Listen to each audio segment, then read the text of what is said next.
안녕하세요. 서영주입니다. 지난해에는 기도의 중요성에 대해서 제 간증을 중심으로 이야기를 나누었습니다만, 성경에서는 우리가 하나님을 만나기 위해서는 어떻게 기도를 드려야 한다고 이야기하고 있을까요? 먼저 여기서 우리는 한글 성경에서는 기도하다라고 표현되어 있는 용어들이 원어 성경에서는 다양한 헬라어로 쓰여져 있다는 점을 잘 인식해야 하겠습니다. 그러니까 우리말로는 기도라고 하지만 헬라어로 보면 그 뜻이 다른 용어들로 표현되어 있다는 거죠. 그 중에서 오늘은 우선 예수님께서 우리들에게 기도하는 법을 가르쳐 주신 주기도문 첫 구절에 나오는 너 아버지께 기도하라에서의 기도하라에 대해서 이야기를 나눠보도록 하겠습니다. 마태복음 6장 6절에서 예수님께서는 너는 기도할 때 너 골방으로 들어가 문을 닫고 은밀한 중에 계신 너 아버지께 기도하라. 은밀한 중에 보시는 너 아버지께서 갚으시리라 고 말씀하셨습니다. 예수님의 이 말씀에서 나오는 골방 기도는 인적이 없는 깊은 산속에 있는 기도원이나 집에서도 구석방 같은 은밀한 장소에서 드리는 기도를 의미하는 것이 아니라 우리 마음속에 은밀히 거하시는 하나님의 지성소에 들어가서 드리는 기도를 의미합니다. 저도 처음에는 그걸 잘 모르고 신장암 수술 후 1년 가까이 매일 깜깜한 새벽에 동네 뒷산에 올라가서 기도를 드리곤 했던 적이 있었습니다. 여기서 기도하다는 헬라어로 프로슈코마이라는 동사이고 명사로 기도는 프로슈케라고 합니다. 이 프로슈케의 기도는 하나님께 나아가서 자신의 생각을 허심탄회하게 말씀드리고 하나님의 음성을 듣는 기도를 의미하는데 이게 바로 우리 마음속의 골방 기도인 거죠. 로마서 8장 26절에서 사도 바울은 우리가 마땅히 기도할 바를 알지 못하나 오직 성령이 말할 수 없는 탄식으로 우리를 위하여 친히 간구하시느니라고 이야기하고 있습니다. 여기서 기도할 이라는 말도 헬라어 원어로 프로슈코마이입니다. 이러한 프로슈케의 기도는 갈라디아서 4장 6절에서처럼 하나님을 아빠, 아버지라고 부르면서 하나님의 아들로서 성령으로 하나님 아버지께 드리는 기도를 말하는 겁니다.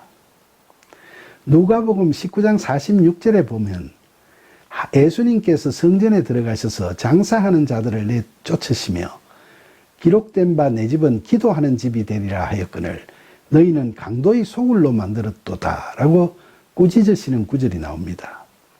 여기서 기도하는 집이란 구절에서 기도도 프로슈케의 기도입니다. 구약 성경에서는 예루살렘 성전에 지성소가 있고 그 안에 언약궤가 있었기 때문에 그곳이 기도의 집이었죠. 그런데 성전을 정화시킨 사건 후에 나중에 예수님께서 십자가에서 죽으실 때 성전 지성소의 성소 휘장이 위로부터 아래까지 찢어지는 역사가 일어났었죠. 이 사건은 과거 대제사장만 출입하던 지성소가 모든 이들에게 개방된 것을 보여주는 것으로서 소위 만인 제사장의 시대가 온 것을 상징한다고 하겠습니다. 따라서 이제는 우리 모든 그리스도인들 마음 안에 지성소가 있게 된 거죠. 그러니까 예수님께서 요한복음 2장 19절에서 너희가 이 성전을 헐라 내가 사흘 동안에 일으키리라 고 하신 말씀처럼 이제는 우리 그리스도인 각자가 바로 성전, 즉 교회가 된 겁니다. 이처럼 우리의 몸이 하나님을 만날 수 있는 지성소를 갖춘 성전이므로 우리가 우리 안에 계시는 하나님께 프로슈케의 기도를 드릴 수 있게 되었고 우리 믿음의 그리스도인들은 성령으로 그러한 기도를 드려야만 하는 거죠. 성경에 나오는 인물들 중에 늘 하나님을 간절한 마음으로 우러러보며 사모하고 숱한 역경의 과정마다 그분께 시선을 고정시키고 그분의 구원을 기다리는 대표적인 기도의 사람으로 우리는 다윗을 꼽을 수 있습니다. 시편의 많은 구절에는 하나님을 앙망하는 그의 절절한 마음이 담겨져 있습니다. 프로슈케의 기도는 이처럼 간절하게 하나님께 우리의 마음을 다 열어놓고 그분과 함께 허심탄회한 대화의 시간을 갖는 것을 의미하죠. 저는 여기서 허심탄회라는 말을 특히 강조드리고 싶습니다. 살아가면서 우리는 자신의 잘못은 물론이고 근심 걱정이나 고통, 염려, 그리고 자신의 속마음을 누구에게든 모두 다 털어놓고 이야기하지는 않죠. 우리는 염치나 체면, 그리고 자존심이라든지 여러 가지 이해관계로 말미암아 그 누구에게라도 자신의 마음을 다 열지는 못하는 겁니다. 또 듣는 사람들도 자신의 관점이나 판단이 다 있기 때문에 상대방의 모든 하소연을 짜증내거나 흘려듣지 않고 공감하며 끝까지 들어주는 사람을 찾기가 매우 힘들죠. 그래서 사람 간의 관계에서는 어떤 경우라도 할 말과 못할 말이 있기 마련인 겁니다. 그러나 하나님께서는 우리가 이야기하고 싶은 모든 것을 다 들어주실 뿐만 아니라 이미 우리가 할 이야기의 내용까지도 모두 다 알고 계십니다. 하나님께서는 우리가 왜 그렇게 생각하고 왜 그렇게 고민하며 왜 그렇게 행하고 왜 그렇게 힘들어하며 왜 그렇게 꿈꾸고 또 왜 그렇게 바라는지를 이미 다 알고 계시는 거죠. 그러면서도 우리의 마음속의 골방, 곧 우리의 지성소에서 은밀히 만나게 되는 하나님께서는 언제 어느 때나 어느 곳에서나 우리의 이야기를 끝까지 들어주시고 그런 우리를 위로하시고 치유하시고 용서하시고 격려하시고 또 도우시죠. 그러니까 우리는 오직 하나님과만이 진정으로 허심탄회한 대화를 나눌 수 있는 겁니다. 구약의 이사야는 이사야 40장 28절로 31절에서 너는 알지 못하였느냐 듣지 못하였느냐 영원하신 하나님 여호와 땅끝까지 창조하신 이는 피곤하지 않으시며 곤배하지 않으시며 명철이 한이 없으시며 피곤한 자에게는 능력을 주시며 무능한 자에게는 힘을 더하시나니 소년이라도 피곤하며 곤배하며 장정이라도 넘어지며 쓰러지되 오직 여호와를 앙망하는 자는 새 힘을 얻으리니 독수리가 날개치며 올라감 같을 것이요 다른 박질하려도 곤배하지 아니하겠고 걸어가도 피곤하지 아니하리로다 라고 하나님을 찬양하고 있습니다. 여기서 여호와를 앙망하는 것은 하나님을 무한 신뢰하는 것을 의미합니다.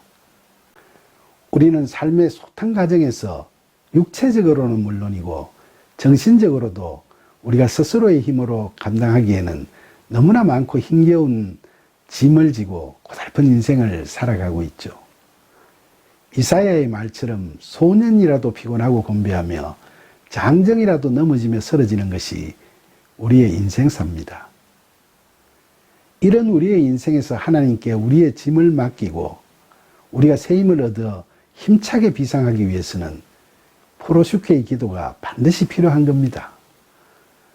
늘 우리가 하나님을 만나서 그분께 우리의 일을 스스럼없이 아뢰고 우리의 부족함과 연약함도 감추지 않고 고백하면 하나님께서는 그분의 관점으로 삶을 바라볼 수 있도록 우리의 영안을 뜨게 해주실 겁니다.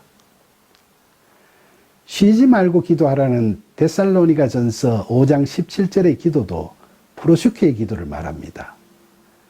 이것은 시간적으로 쉬지 말고 기도하라는 의미가 아니고 장소적으로 하나님의 얼굴 앞에서 떠나지 말고 하나님과 늘 대화하는 자세로 임하라는 뜻입니다. 우리는 삶의 과정에서 부지불식간에 하나님을 떠나 우리 스스로의 판단과 의지로 무엇을 하려고 하기 일쑤죠.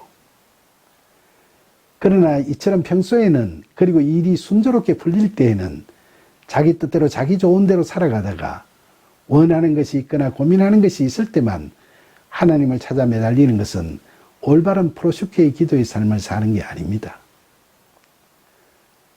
고린도 후서 5장 17절에서 이야기하는 그리스도 안에서 새로운 피조물이 된 그리스도인들은 자신의 삶 속에서 특정 시간만 기도하는 시간이 아니라 삶 자체가 늘 하나님께서 함께 하심을 인식하고 하나님께서 보시는 앞에서 때로는 그분께 묻기도 하고 때로는 그분 뜻을 읽어 실행하기도 하고 때로는 그분의 이끄심을 따르기도 하는 그야말로 쉬지 않는 기도의 삶을 살아가야 하는 겁니다. 이러한 기도의 삶이 바로 하나님과 동행하는 삶이라고 할 수 있죠. 여러분, 이집트의 수도 카이로에 가면 도시 외곽의 쓰레기 집화장인 모카탐이라는 동네 언덕에 있는 동굴교회를 만날 수 있습니다. 현재 이집트 정부가 기독교를 단속하지는 않지만 국민의 85% 이상이 이슬람교를 믿고 있기 때문에 사회적으로는 기독교인들에 대한 차별이 없을 수가 없죠. 그래서 카이로에 사는 기독교인들은 직장을 구하기가 어려워서 주로 쓰레기를 모아 분리수거하는 일로 생계를 유지하고 있습니다. 이집트 당국에서는 이들을 모카탐 언덕에 집단 이주를 시켜서 쓰레기 마을을 형성토록 하였고 거기서 그 일을 하면서 살아가도록 했습니다. 원래 이 언덕과 관련해서는 전설 같은 이야기가 전해져 내려오고 있죠. 1세기 초대교회 당시에 마가복음을 쓴 마가가 이집트에서 사역을 하면서 세운 교회가 곱틱 교회입니다. 10세기 말 이슬람 지배 시에 이집트 왕이 그 곱틱 교회의 당시 수장이었던 아브라함이라는 사람을 불러놓고 마태복음 17장 20절에 이 산을 명하여 여기서 저기로 옮겨지라 하면 옮겨질 것이요 라는 예수님의 말씀을 실행하지 못하면 교인들을 모두 죽이겠다고 위협했습니다. 한마디로 올가미를 치어서 모두 죽이겠다는 말이었죠. 그래서 모든 교인들이 하나님께 간절한 프로슈케의 기도를 드렸습니다. 그 결과 바이산이 옮겨져서 오늘의 모카탐 언덕이 만들어졌다는 전설 같은 이야기가 지금도 전해져 오고 있는 겁니다. 이집트 기독교인들이 7세기부터 이슬람의 지배를 받게 되면서 지난 1300여 년간의 기나긴 박해에도 불구하고 이런 교회를 짓고 오늘에 이르기까지 자신들의 신앙을 굳건히 지켜오고 있는 것은 이 같은 숭고한 믿음의 역사가 대를 이어 면면이 이어져 오고 있기 때문입니다. 실제로 제가 그곳에 가서 보니까 비록 쓰레기에서 나오는 악취가 코를 찌르는 마을의 환경이나 남루한 옷을 입은 주민들의 모습에서 누추함은 느껴졌지만 그런 열악한 곳에서 사는 사람들 치고는 어린아이 어른할 것 없이 그 표정들이 너무나 밝고 평안하게 보였습니다. 이건 제 개인의 느낌만이 아니라 그곳을 찾는 수많은 관광객들의 공통된 의견인 것을 SNS를 통해서 확인할 수도 있습니다. 그들은 그 열악한 환경에서도 자기 선조들의 흔들리지 않았던 프로슈케의 기도의 삶을 그대로 이어받아 살고 있기 때문에 누가 보더라도 평안하게 보이는 것이 아니겠습니까? 쓰레기 먼지 속에서도 구김살 없이 살아가는 그들을 보면서 험난한 세상에서도 믿음으로 하나님과 동행하는 참된 그리스도인들의 모습을 새삼 보게 되는 거죠. 그런데 여러분, 마가복음 9장 18절로 29절에 보면 간질병 걸린 애를 고치겠다고 나선 예수님의 제자들이 기도가 실패하자 사람들은 예수님이 과연 메시아가 맞느냐고 따지는 상황이 전개되고 있습니다. 그때 예수님께서는 믿음이 없는 세대여 내가 얼마나 너희와 함께 있으며 얼마나 너희를 참으리요 라고 그들의 믿음 없음을 개탄하십니다. 그런데 예수님께서는 12제자를 불러 더러운 귀신을 쫓아내며 모든 병과 악한 것을 고치는 권능을 이미 주셨는데 왜 제자들은 실패했을까요? 이와 같은 상황에서 그 질문을 제자들이 하자 예수님께서는 기도 외에 다른 것으로는 이런 귀신이 나갈 수 없느니라 라고 말씀하셨습니다. 제자들에게 귀신 쫓는 권세를 주셨지만 이런 강한 귀신에게는 프로슈케의 기도밖에는 다른 방도가 없다는 말씀입니다. 마태복음 17장 14절로 20절에 또 동일한 사건에 관한 내용이지만 예수님께서는 너희 믿음이 작은 까닭이라 라고 말씀하시면서 믿음이 겨자씨 한 알만큼만 있어도 이 산을 명하여 여기서 저기로 옮겨지라 하면 옮겨질 것이요 또 너희가 못할 것이 없다고 말씀하셨습니다. 이 말씀은 믿음이 적다고 하시면서 세상에서 가장 작은 시인 겨자씨만큼의 믿음이 있어도 된다는 말씀인가요? 이게 그런 강조법이겠습니까?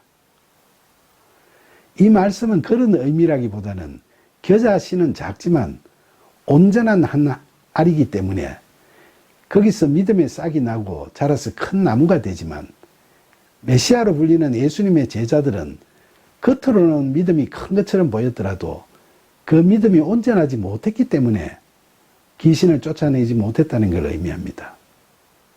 즉 겉으로 보기에 믿음이 크고 작고를 떠나 온전한 믿음을 통한 프로시케의 기도가 중요하다는 말씀인 거죠. 전에도 말씀드렸지만 우리는 어린아이가 부모에게 온전히 자신을 맡기는, 즉 온전히 순종하는 것처럼 하나님께 순종하는 하나님의 자녀가 되는 그런 마음 자세가 중요하고 그런 마음에서 드리는 기도가 중요하다고 할 수 있습니다. 그러니까 우리가 천국, 즉 하나님 나라를 경험하며 살고 싶으면 믿고 솔직하게 자신을 하나님께 다 고백하고 모두 맡겨야 하는 겁니다. 그리고 나서 쉬지 말고 프로시케의 기도를 통해 하나님의 음성을 들어야 하는 겁니다. 우리가 그 믿음으로 하나님만 의지하고 진심으로 간절히 기도드릴 때, 즉 우리가 하나님과 예수님과 성령님, 바로 이 삼위일체 하나님과 함께 되었을 때 그때 그 하나님께서는 프로시케의 기도를 통해서 온 마음 다해 아뢰는 우리의 믿음과 순종을 보시고 기쁨을 참지 못하시고 즐거워하실 겁니다. 사랑과 은혜가 충만하신 하나님께서는 지금 이 순간에도 진정으로 하나님을 보고 싶어하고 만나고 싶어하는 마음에서 드리는 그런 우리의 프로시케의 기도를 간절히 기다리고 계십니다. 우리 마음속에 함께 하시는 그 하나님을 만나기 위해 이처럼 온 마음 다해 프로시케의 기도를 드리는 저와 여러분이 되기를 간절히 소망합니다. 감사합니다.